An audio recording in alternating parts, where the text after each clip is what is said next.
Hello, it's very good to be with you for this midweek thought.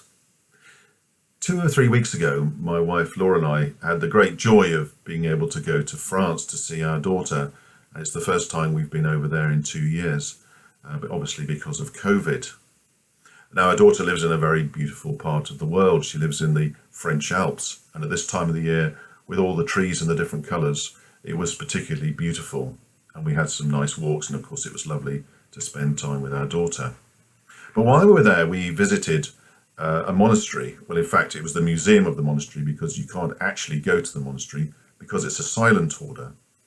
It's the monastery in Grand Chartreuse. And the monks there, they lead a very, very simple life, like most monastic orders. But most of their day is spent in silence. Their meals are effectively posted through to them, to their cells, and they spend most of their time praying, studying the Bible, and attending the various offices of the day, the various services. There's one at 2 o'clock in the morning. So they live a very different lifestyle from you and I. And what struck me about their life was, first of all, was the way they share everything. They don't own anything, like, again, as I said, like many monastic orders, but also their pure devotion to God and to serving God in their daily walk. They're not idle.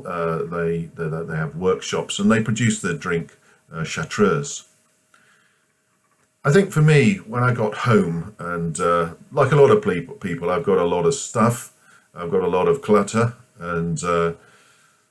and I've often, my thoughts are often perhaps mistakenly guided by adverts and new things, and being quite extrovert. I like new shiny things, perhaps a bit like a magpie.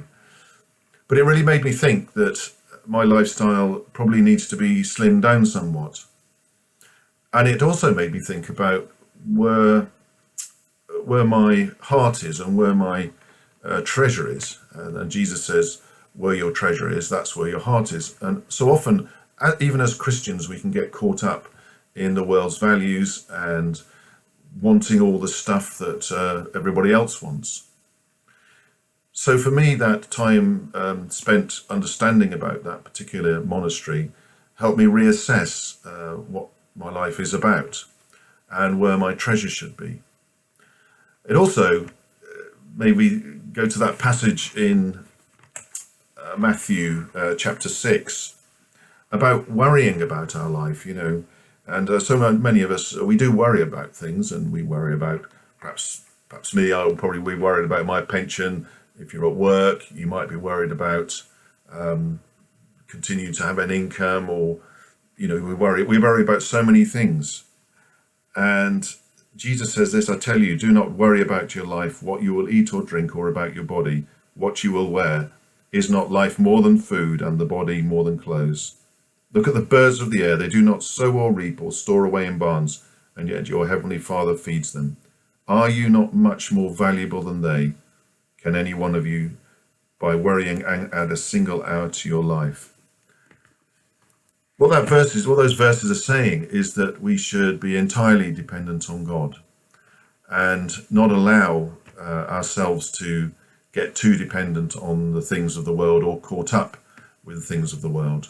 Of course, we don't all have to lead a life, a monastic life, but we can live simple lives. And of course, that is not just good for our faith, it's also good for our well-being, and also good for the planet. The less we consume, the less impact we're going to have.